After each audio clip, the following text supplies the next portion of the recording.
মামি same same dress পরেছি, সাথে তো মেয়ের পিছন পিছন ছুটতে ছুটতে আমার পুরো টিবারটাই ঘোরা হয়ে গেছে। So hello everyone, this is Mili, যা সবাই ওয়েলকাম করছি আবার আমার একটা নতুন ভিডিও। তো সবাইকে ঈদ মোবারক। যেহেতু আজকে ঈদের তৃতীয় দিন, সো আজকে ঈদটা আছে।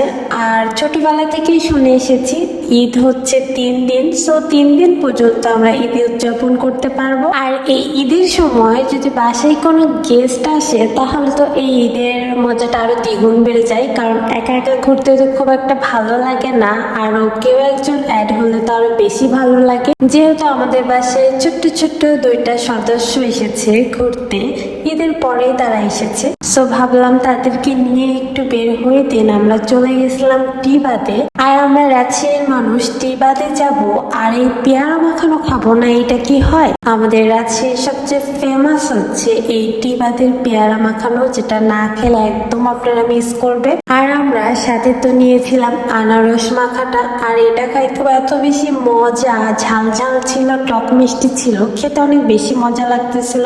এখানে আমরা সবাই অনেক মজা করে প্রত্যেকে খাবার খেয়েছি। দেন আমরা একটু এই সাইডে চলে আসি কিছু পিকচার ক্লিক করতে। আমাদের প্ল্যানিং ছিল আমরা একটু তাড়াতাড়ি বাসা থেকে বের হব, দিন দিন থাকতে সূর্য থাকবে, সবার অনেক অনেক ছবি তুলে দেব, ভিডিও করে দেব, সেটা তো আর হলো না, তাই রাতে বের হয়ে গেলাম। বাট এখানে আসার পর খুব বেশি ভালো লাগতেছিল, কারণ আমরা যখন এসেছিলাম তখন প্রায় অর্ধেক মানুষই চলে যাচ্ছিল, তাই এখন প্রায় ফাঁকাই ছিল, এই জন্য বেশি ভালো লাগতেছিল। বাট ঈদের মৌসুমে তো এতটুকু ক্রাউড থাকবে, ভিড় থাকবে, এতটুকু মেনে নিতে হবে, এর মধ্যে এসেছি। আর এই যে আমরা মা মেয়ে কিন্তু ফার্স্ট টাইম আমরা এরকম সেম সেম ড্রেস পরেছি, মানে আমার কাছে তো অনেক বেশি ভালো লাগছে। আর প্রত্যেকটা মেয়েরই একটা স্বপ্ন থাকে যে তার একটা মেয়ে হবে, তার সাথে ম্যাচিং ম্যাচিং করে ড্রেস পরবে। আর এইদিকে তো আমার মেয়ে আমার সাথে কোনো ভিডিও না করে সে ইচ্ছা মতো দৌড়ে বেড়াচ্ছে, মানে তার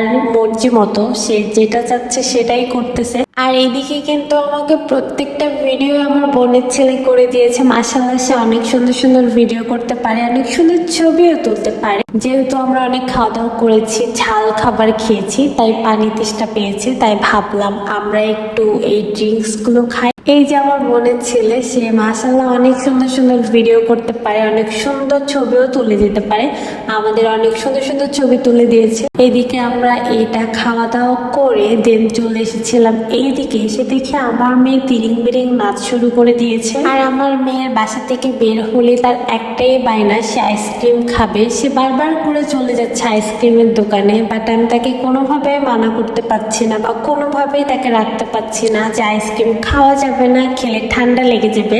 আর দ্বিতীয়ত আইসক্রিমটা এখন নিলে সে পুরো জামাটাই নষ্ট করে দিবে, তারপরও কি করার, কিচ্ছু করার নেই। এদিকে তো আমার মেয়েকে নিয়ে আমি মহা ঝামেলায় পড়েছি। আইসক্রিমের দোকান থেকে টেনে নিয়ে আসলে সে বাদামালার কাছে চলে যায়, বাদামালার কাছ থেকে নিয়ে আসলে সে আইসক্রিম আলার কাছে চলে যায়, না পেরে আমাকে 2টাই কিনে দিতে হয়েছে। এদিকে কিছুক্ষণ বাদাম দিয়ে তাকে বসিয়ে রেখেছিলাম, তারপরে কিছুক্ষণ পর আবার বলে আইসক্রিম আইসক্রিম, তাই না পেরে তাকে আবার আইসক্রিম কিনে দিই। সে আইসক্রিম খেয়ে এখন ইচ্ছা মতো দৌড় মারতেছে। আর এইদিকে তো আমার মেয়ে একটু ফাঁকা পাইলে সে তার মন মতো দৌড় মারে, কারো কথাই শোনে না, মানে সে কারো কোলেও উঠবে না, কোনো কথাও শুনবে না। তারপর আমরা চলে যাচ্ছিলাম এখন CMB-তে। আর এই যে আমার মেয়ে, সে বাইক ছাড়া একদমই যেতে চাচ্ছিল না, তাই তার মামার বাইকে উঠিয়ে দিয়েছিলাম। তারা এই 3 জন একসাথে এসেছিল। তো আজকে ঈদের তৃতীয় দিন, মোটামুটি ভালোই ভিড় ছিল, তারপরও যেহেতু আমরা অনেক লেটে এসেছি, বাসা থেকে বের হয়েছে, ভালোই ফাঁকা টাকা ছিল, এই জন্য বাচ্চা টাচ্চা নিয়ে একটু ঘুরতে ভালো লাগতেছিল।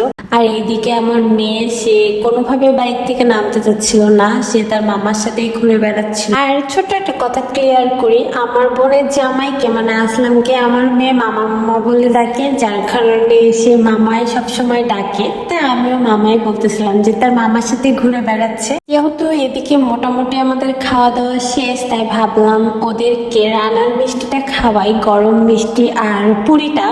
তো তো এসে দেখি যে পুরিটা একদমই শেষ, মনটা খুবই খারাপ ছিল, তাই ভাবলাম যে হয়তো তাদেরকে খাওয়াতে পারবো না। এরপর নানকিন রেস্টুরেন্টের অপোজিট পাশে এসে দেখি যে এখানে আছে, সো তারপরে মনটা একটু ভালো হয়, দেন ওদেরকে খাওয়াতে পেরে অনেক বেশি ভালো লাগতেছিল। সো আমরা এখান থেকে খাওয়া দাওয়া করে দেন আমরা বাসার উদ্দেশ্যে রওনা হয়ে যাই। সো সবাই ভালো থাকবেন, সুস্থ থাকবেন, দেখা হয়ে যাবে নেক্সট ভিডিওতে। আল্লাহ হাফেজ।